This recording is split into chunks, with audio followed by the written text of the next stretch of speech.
I used to believe humor was a thread holding my marriage together. I loved making little jokes, teasing my husband, laughing about life's small inconveniences. But the day I joked about getting a new husband, everything fractured in a way I never saw coming. My name is Leora, and my husband is Kalen. Two people who thought we understood each other better than anyone else ever could. I was wrong. Painfully wrong. It happened during a small get-together at my sister's place. The night was warm, the lighting soft, everyone chatting comfortably. I was playfully joking with my sister's husband, Milo, when I said, "If Cal doesn't help me unload the car, I swear I'm ordering a new husband." Everyone burst into laughter. It was harmless, silly, just the kind of teasing I always did. I expected Kalen to roll his eyes or tease me back, but he didn't. He looked at me with an expression I'd never seen. Sharp, cold, almost empty. Then, in front of everyone, he replied, "Maybe you should. Someone else might appreciate what you clearly don't." The room fell silent. Even the background music suddenly felt too loud. My stomach twisted, and for the first time in our marriage, I felt exposed, humiliated. I tried to laugh it off, but it didn't work. Kalen walked outside, leaving the rest of us staring after him. Milo whispered, "That was rough," and my face burned with embarrassment. On the drive home, the silence was suffocating. His words kept echoing in my mind. When we got inside, I finally confronted him. "Why would you say something like that? It was just a joke." Kalen didn't look at me at first. He sat on the edge of bed, hands clasped, jaw stiff. "Because you're always joking about replacing me, trading me in, upgrading me," he said quietly. "You have no idea what that feels like." He wasn't angry. He was hurt, deeply hurt. But I never meant anything by those jokes. I thought he understood that. In the days that followed, something shifted. Kalen became distant, polite in a way that felt unnatural, almost mechanical. I tried offering affection, kindness, little gestures, but nothing reached him. He wasn't cruel. He was simply gone. And that emptiness terrified me. So I called his best friend, Arlo, hoping he could help me make sense of things. What Arlo told me made my blood run cold. Kalen's been struggling for months.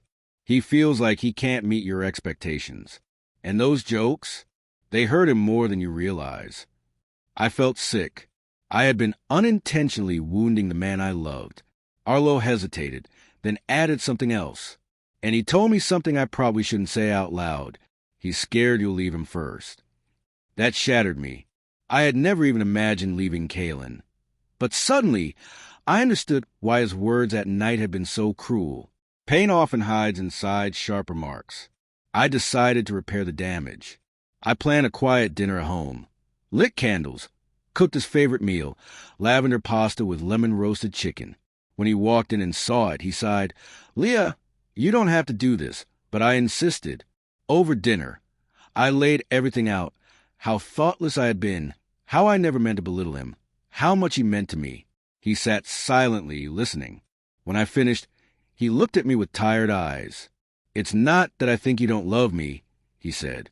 "I just didn't know if you respected me anymore."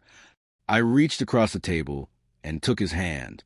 "I do, more than you realize, and I'm sorry I made you doubt that." His fingers tightened around mine, yet a trace of uncertainty lingered. Then he said something I didn't expect. "There's something else I haven't told you. The night you joked about getting a new husband, I already felt like I was losing you. That confused me." "Why?" I asked. He took a slow breath. "There's someone at work who's been giving me attention.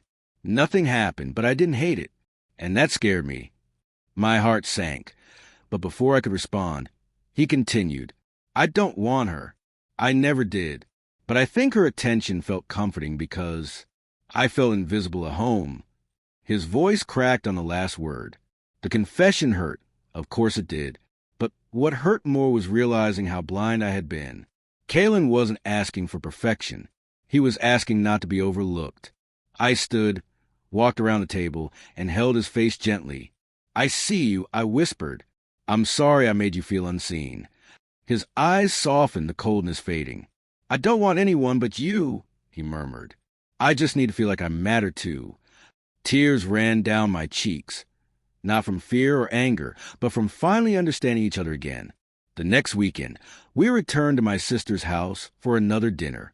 I was nervous, unsure if Kalen still carried the weight of that night. But when someone joked about marriage trouble, he wrapped his arm around me and said, "I already have the only wife I want. No upgrades available." Everyone laughed, and this time his eyes held warmth instead of bitterness. And for the first time in a long while, I felt safe.